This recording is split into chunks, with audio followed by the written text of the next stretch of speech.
Bueno, y en esto seguimos en estos tiempos de pandemia en los cuales por suerte se siguen estrenando películas y en este caso en las plataformas en las cuales venimos disfrutando de ellas. Una de las películas que se va a estrenar esta semana es Manifiesto, película de Alejandro Rat, que lo tenemos aquí para preguntarle algunas cositas. Primero le damos la bienvenida. Gracias, Ale, por estar del otro lado y charlar un poquito acerca de tu nueva película. Hola Pablo, gracias a vos y a tu sitio por el espacio para difundir la película.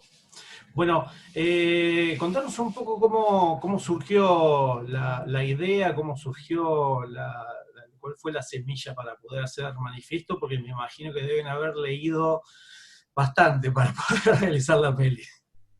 Sí, totalmente.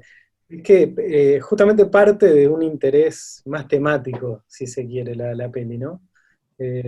A mí, no sé, me interesaba hablar de la relación entre el arte y la política, que es algo enorme y muy general, pero bueno, desde ese lugar como que empecé a escribir escenas sueltas, algunos textos, casi como viñetas, ¿no?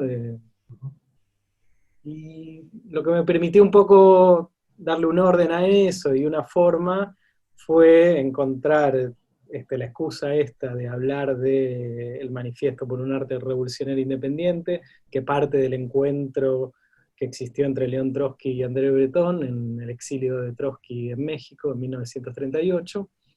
Y un poco usé la excusa narrativa de ese encuentro y de esa escritura para hablar de lo que quería hablar, que era de esta relación entre el arte y la política.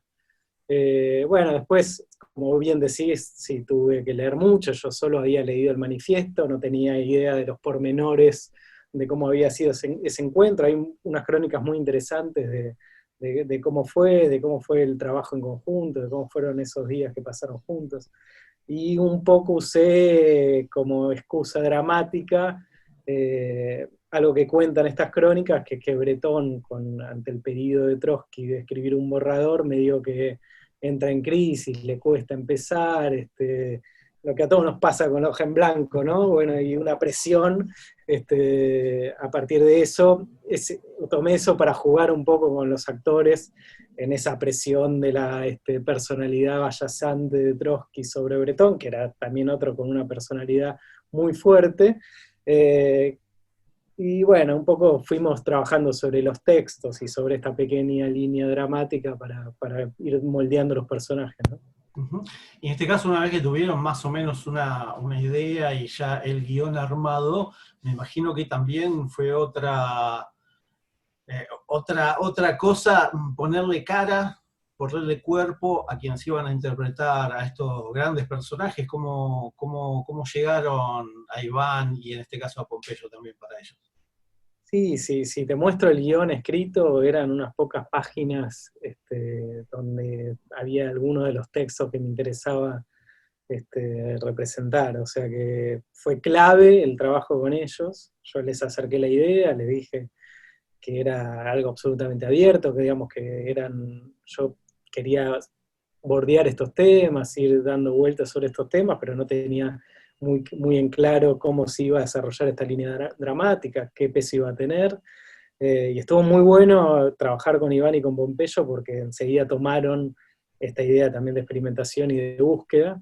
Ellos estudiaron estos textos de una manera que a mí me parece increíble que puedan memorizar textos de esa complejidad y profundidad.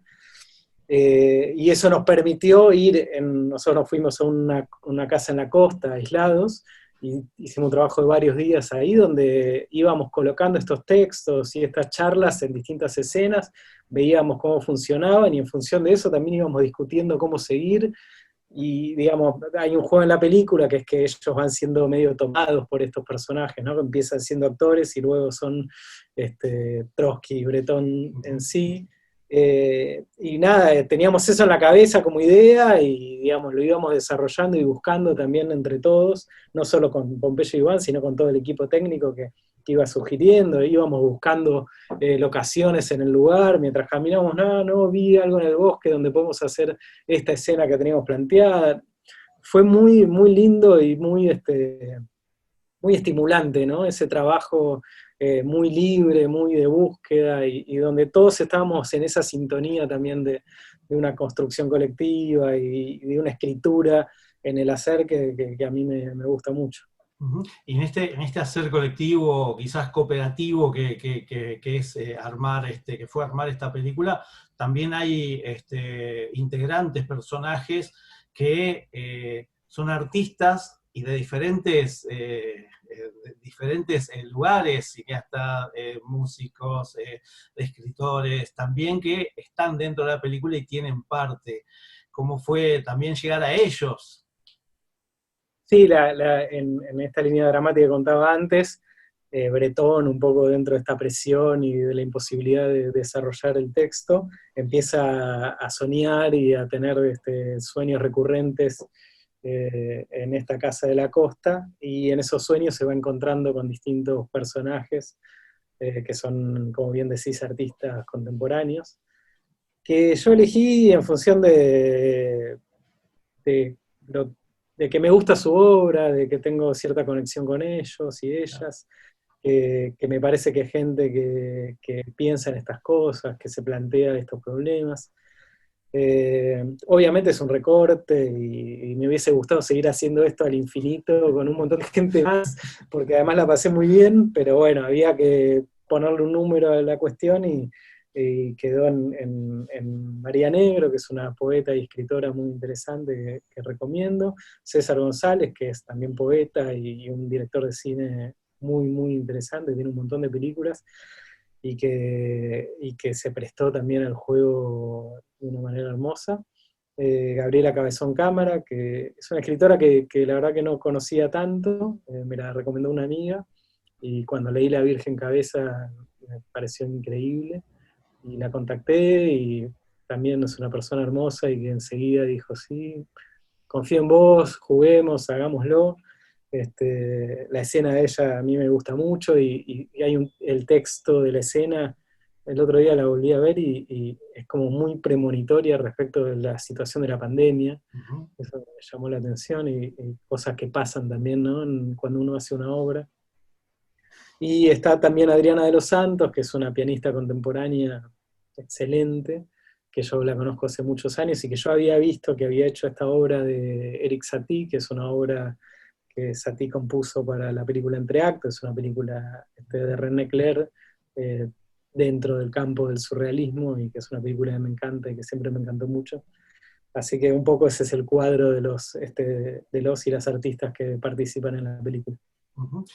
Y como comentabas hace un ratito, los espacios dentro de la película también tienen una marcada relación con todo lo que va con la historia. Nombraste este lugar cerca del mar, pero cada personaje tiene también su espacio. Me imagino que también, no sé si serán todos cerca, pero uno se los imagina, donde está el personaje se lo imagina, yo por lo menos me lo imaginé lejos del espacio que Bretón, en este caso, que estos dos personajes están conviviendo en la playa. Eh, fue así? ¿Fue cerca? ¿O ya tenían en vista dónde iba a estar César? ¿Dónde iban a estar los demás también? Está buenísimo lo que decís, porque fue una idea también desde el principio, digamos. Yo pensé en hacer estas dos grandes diferenciaciones entre lo de la costa, que es, cuando vean la película van a ver que es un espacio de abstracción, ellos están muy aislados, no se cruzan con nadie, un lugar cercano también a la posibilidad de desarrollar a partir del uso libre del tiempo las ideas, los pensamientos, digamos, esa era un poco la búsqueda de ese espacio, y quería contrastarlo también con otros espacios más cerca de lo institucional, las instituciones que un poco nos van encasillando y metiendo en lugares, en cajitas donde no es tan fácil pensar, ¿no?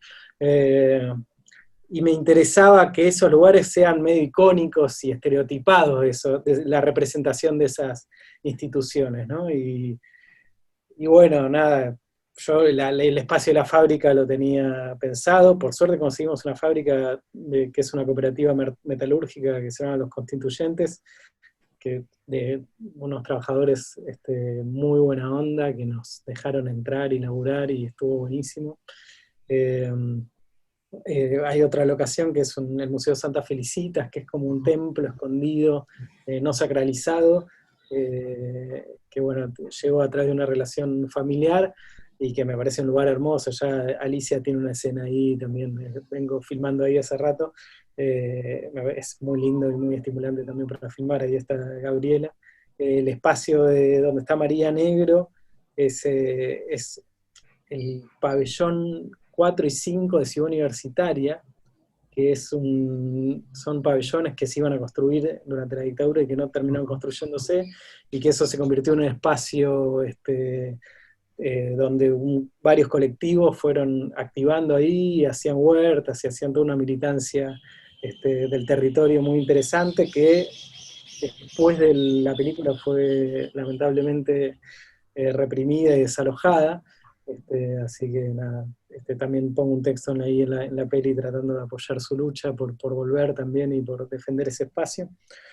Ahí está lo de María Negro, que bueno, la institución ahí que trabajamos es el tema de la guerra y lo militar, digamos, ¿no? Y el espacio donde trabajamos con Adriana también es un lugar muy interesante, que es una biblioteca para ciegos, digamos. No termina viéndose tanto en la película, pero es muy interesante la biblioteca, que toda está escrita en los lomos, los libros en braille, entonces son todos libros rojos, sin texto, digamos, ¿no? Es como una imagen muy impactante. Eh, y que también nos prestaron el lugar y fueron muy amorosos en recibirnos. Así que sí, que los espacios eran parte fundamental de la película. Ujú. Bien, y otra de las cosas que también podemos ver y que le da estos toques oníricos a la película es la inclusión de Maya o Pocho, no vamos a spoilear, pero de Maya dentro de la película, porque también le da otra visión a lo que estamos viendo nosotros mismos dentro de la película. ¿Eso también surgió dentro del guión que tenía armado o apareció Maya ahí después? Apareció. Bueno, fue ganándose lugar, digamos, ¿no? Estaba en el guión, como existía este debate, hay un debate ahí sobre la relación entre el hombre y la mascota, el animal, que es muy linda, entre una posición más sentimental, si se quiere, de Trotsky, y una más racional y darwinista de Breton. Yo quería hablar de eso, entonces llevamos al rodaje de La Costa a Pocho, que hace de Maya, que es Pocho es el perro de Nicolás Torchinsky, que es el sonidista de la película, un perro hermoso y también muy, muy amoroso. Y a partir de ahí, del laburo con él, fuimos viendo que estaba buenísimo lo que hacía y que estaba bueno, y empezamos a pensar cómo hacer crecer ese personaje, también en el montaje con Anita Remón y José Goyeneche. Y se nos ocurrió esta historia que también está en la película, donde Trotsky la manda a Maya a organizar a sus congéneres perrites, y Maya va e intenta hacer eso. Y nada, también nos divertimos mucho haciendo esas escenas, porque fuimos recolectando gente, muchos amantes de los perros que nos decían, ah, sí, yo tengo esta pareja de perritos, qué sé yo, íbamos y filmábamos, y fue muy divertido también escribir la historia, es como parte un poco de esa libertad y de ese dejarse llevar también por las cosas que a uno le hicieron eco también en el rodaje, ¿no? Ujú. Bien. Y por último, bueno, nada, ¿cómo es esto de estrenar de manera online? ¿Cómo vienen laburando desde Puente Film también, de todo esto de pandemia? Y bueno, eso, ¿cómo ves todo esto de los estrenos de manera online? En un principio rarísimo. Esta película la terminé en 2019, digamos, en 2019 fuimos incluso al Festival de Lisboa presencialmente, se presentó ahí la película.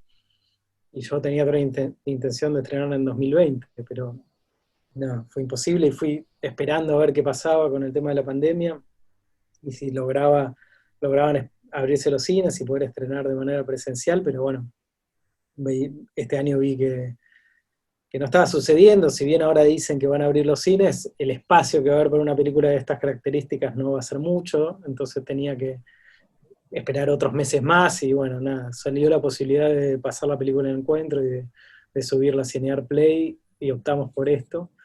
Que, digamos, si bien a mí me duele mucho no tener un cara a cara y un debate posterior con la peli, tiene la ventaja, sí, de un acceso a nivel país que lo otro no tiene, digamos, ¿no? Y estoy recibiendo como comentarios y interés de varios lugares del país que está bueno poder también decirle, sí, mirá, tenés este link, podés verla cuando quieras, y no tenés que esperar que yo o consigamos una sala y yo viaje y lleve la película, que es algo que siempre hacemos y que militamos también por la apertura de esas salas, pero es algo que es muy trabajo de hormiga y que es difícil llegar y, digamos, y siempre quedan lugares donde uno no llega. En este caso, bueno, está como mucho más abierta esa posibilidad y me parece interesante. Después, digamos, creo que esta pandemia, en especial en nuestro ámbito, va a producir una transformación enorme, digamos, ¿no? Es imposible que los nuevos modos de consumir audiovisual no transformen los lenguajes, los géneros, los formatos. Me parece que tenemos que pensarlo, discutirlo, viendo qué estrategia nos damos, y también dando una batalla en contra de la concentración, que es lo mismo que hacíamos en las salas, y que hoy sucede en las plataformas de streaming, donde se multiplica la producción, pero sigue estando en pocas manos la decisión de qué se filma o qué no se filma, o cómo, qué cosas se hacen, y cualquier cosa que se aleja un poco de los algoritmos, se cae, ¿no? Entonces, no sé, como siempre, desde el cine independiente tenemos que luchar por entrar, eso no nos lo da nadie, es arrancándolo. Entonces, nada, como siempre, organizarse y luchar por el espacio que nos corresponde. Bien. Y bueno, hablando de pandemia, no sé si en este casi año que ya estamos llegando, este encierro o este estar quizás con uno mismo, con los seres queridos, te generó para hacer, ya tener cosas para cuando se libere y la nueva normalidad nos deje, quizás empezar de nuevo a filmar, o ya estás viendo algo para filmar. Pasé por todos los estados, ¿no? Al principio dije, uy, tengo un montón de tiempo, tengo que escribir, y me puse a escribir como loco, y después dije, ¿para qué? Si, digamos, no sabemos qué va a pasar con todo esto. Y me tranquilicé un poco. Sin embargo, bueno, estoy escribiendo un par de docus nuevos, muy en etapa de investigación todavía.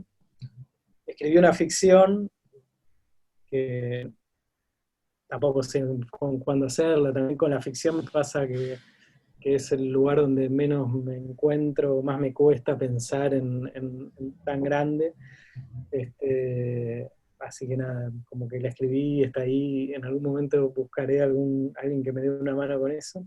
Pero también estamos muy activos con la productora, estamos filmando, ya habíamos empezado antes de las pandemias, El Hacha, que es la película nueva de Alberto Romero, y que si lo logramos vamos a viajar pronto a La Pampa, que es donde se está filmando, a avanzar un poco con eso. Estamos planeando el rodaje para el año que viene, probablemente, de El Agrónomo, que es la nueva película de Martín Turnés. Juan Martín Su está terminando ahora su nueva película, que es un documental que se llama La Luna representa mi corazón. Y estamos también, eso se rodó en pandemia y estamos avanzando en montaje y rodaje al mismo tiempo, una película que se llama Crónica de un arte fantástico, que es de Damián Roth, otro de nuestros socios, que es sobre su padre, que su padre es Pedro Roth, un artista plástico muy interesante de la generación del Ditela de los 60, que es uno de los pocos que sobreviven todavía de esa época, así que es un exponente muy interesante del arte. y que casualmente nosotros tenemos la productora en su casa. Entonces, es alguien con quien compartimos mucho y tenemos muchas cosas que fuimos aprendiendo de él y que nada, es un referente y está buenísimo poder hacer una peli que no es sobre él, sino que es con él, digamos, ¿no? Estamos haciendo juntos y es algo que también se disfruta mucho de hacer arte y de expresarse de esta manera. Bien. Bueno, nada más que recordarles a la gente que se va a poder ver la película tanto por cine.arplay como por el canal Encuentro. Las buscan en las redes sociales, acá aparece para que puedan linkear. Y bueno, agradecerte, Ale, una vez más, toda la buena onda de siempre y ojalá en algún momento nos volvamos a cruzar en la nueva normalidad, quizás vos filmando algo o presentando algo en alguna presentación ya en una sala de cine. No, gracias a vos por difundirlo, está buenísimo el laburo que haces y siempre sigo tus publicaciones y me parece importantísimo que existan estos medios alternativos de difusión del cine. Así que nada, gracias y sí, tal cual, ojalá nos encontremos en la presencialidad siguiendo haciendo lo que nos gusta. Bueno, un abrazo grande. Un abrazo. Gracias.